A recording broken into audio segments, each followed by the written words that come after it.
It's hard to believe it's almost been a whole year since I started getting into anime. It's been quite the journey.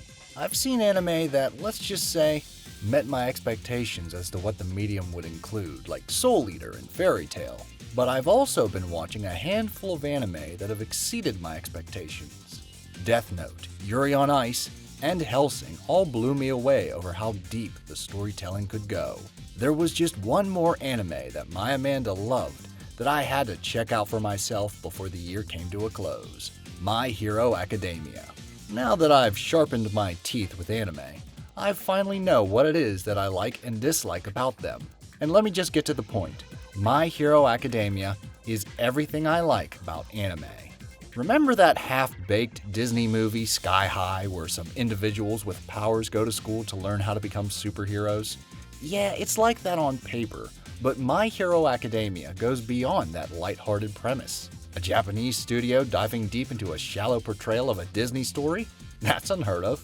Sarcasm aside, let's have a look as to how My Hero Academia works. In the world of My Hero Academia, people inherit quirks, which can be used to become superheroes or villains. Our protagonist, Midoriya, dreams of becoming a superhero like the great All Might, the symbol of justice and peace. Unfortunately, he has no quirk, and he gets picked on relentlessly for it, going so far as to being called Deku, which honestly took me a while before I stopped thinking of the Deku from Zelda. Having no powers, he instead collects notebooks studying the quirks of others and continues to pursue his passion of being like All Might. The one who picks on him the most, Bakugo, is perhaps one of the most hateable bullies I've ever seen on television. Let me explain.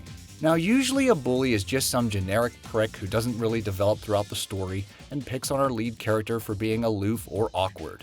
They also can serve as a rival character who mocks the lead, and eventually they form a bond and you end up liking the bastard after all. Bakugo does one thing that is different from these guys, and it all comes from how Midoriya reacts.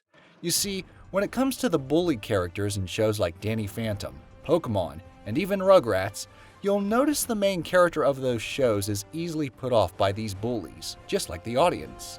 They'll make quips, roll their eyes, or try to avoid being noticed. Midoriya has an unintentional kill them with kindness approach. He is genuinely happy for Bakugo and cares about him. He doesn't lash back, he doesn't want to get even, he just wants to be like him. All of this just tears your heart out more when Bakugo gets pissy over it. Honestly, he can eat shit.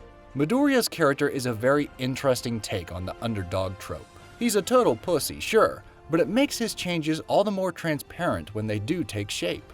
Each episode, you can see the hero he is destined to become, not by being told, but rather by being shown how he takes advantage of situations so that he can stay in the ring. He doesn't always come out on top, but he definitely surprises the other characters by showing what he can do, students and teachers alike. He actually reminds me of Emil from Tales of Symphonia 2. Yeah, not too proud to bring up that game, but hear me out. Emil is such a coward in the start of the game until he discovers his badass mode, which transitions into him being comfortable in his own skin later in the game. Its pacing could be better, but it becomes more memorable because of it. So before we get more into the content of the episodes, we have one more character to cover, and that is All Might himself. In truth, All Might was the hook that made me realize I might end up really loving this show, more than Soul Eater and Fairy Tail. All Might is someone finally doing the Superman/Captain America trope right, without the need to use him as a gag, parody, or a villain, like I see in so many modern stories anymore. What do I mean by that? Let's dive into those episodes and take a look. Episode 1 focuses on Midoriya idolizing All Might, being bullied by Bakugo, and holding on to his dream of becoming a superhero. He gets captured by a villain, saved by All Might, but chases him down because he wants to know if he can ever become a great hero despite lacking a quirk. Unfortunately for All Might, this question catches him off guard and causes his timer to go off. All Might turns into this scary looking motherfucker. So it turns out All Might got banged up in a fight real bad, and he can only assume his hero form for a short period of time before he's reduced to this blood-spewing, scrawny projection of myself. Jesus. Somebody get that kid a sandwich. I'm sorry, what was I getting at? Oh, right, All Might crushing Midoriya's dreams. Yeah, All Might knows all too well the risks one must partake in to become a superhero, And unfortunately, without a quirk, All Might does not see it possible. He lets him down easy, but still, watching Midoriya admit that he's been delusional into thinking he could make it happen as he tries not to break down in tears, it cuts you deep. Fortunately for Midoriya, the best scene in the anime gives him a chance to prove himself. So the villain that ensnared Midoriya from earlier snatches onto Bakugo after escaping from All Might and starts terrorizing the town. Everyone wants to save the day and stop the villain, but nobody has the right quirk to do it. Midoriya blames himself for the villain's attack, but he comforts himself by stating a true hero will come. And then he sees Bakugo, and something amazing happens. Without a second thought, Midoriya rushes in to save him. He doesn't know why he's running, but he knows he can't stop. He has to do something.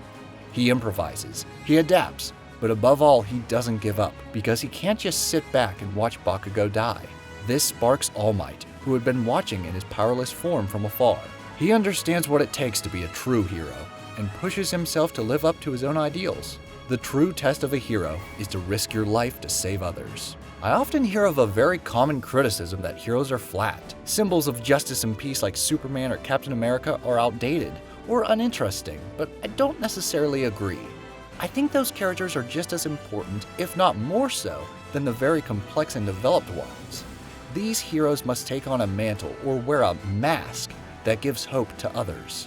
On the outside, they make it clear that nothing phases them, and they are here to make everything right, even if the situation is killing them on the inside. They are what the world needs them to be. All Might is a symbol that gives the people of the world hope, but by seeing his weakened form, you get a sense of what's behind the mask. Because of this, we explore the internal struggles of what it means to be the symbol of peace. Powerful shit. And to put the cherry on top, we of course have the music playing during this glorious scene. You Say Run, an uplifting, awe-inspiring melody that fills you with determination. This is a brilliant scene that highlights the entire show, establishes each of the characters, and sets the tone for what's to come. I always believe that there's at least one scene that best describes a good story. In this scene, you understand that Bakugo has anger issues, which can be considered dangerous to others, but also we establish that he feels trapped. Midoriya is a coward, but he will do what needs to be done regardless of the power he has. And finally, there's All Might, where we see that internal struggle of dealing with the limit that comes with being the symbol of justice and peace. Brilliant. Afterwards, All Might has a change of heart and finds Midoriya. He tells him that even without a quirk, he exhibits true aspects of being a hero. Cue the Rocky montage. After some pretty intense training by All Might, Midoriya earns the opportunity to get All Might's power, one for all, by eating a strand of hair. Just in time, too, because Midoriya now has to make it at the academy. Here we get introduced to a colorful cast of characters who get to show off their quirks. Midoriya doesn't score high, and he feels he might have blown it, along with a couple bones for that matter. Fortunately, his quirk is so intriguing to the academy that he makes it in. He's happy, his mom is happy. By the way, his mom is so adorable. She's so cute I just want to throw her down the steps. And we have the setup for the actual academia in My Hero Academia. And that's where we're at. Midoriya is now a classmate at the academy, and just like Fairy Tail, the characters are growing on me. But unlike Fairy Tail, they are growing at a much faster rate. Looks like my girlfriend pulled it off. Most anime I watch now, I'm basically hooked an episode or two in. Even this anime I just started called Cells at Work. Oh, you haven't heard of this one? Consider it the Osmosis Jones anime, and in fact, I think this is the perfect place to leave off for the next impression. See you there!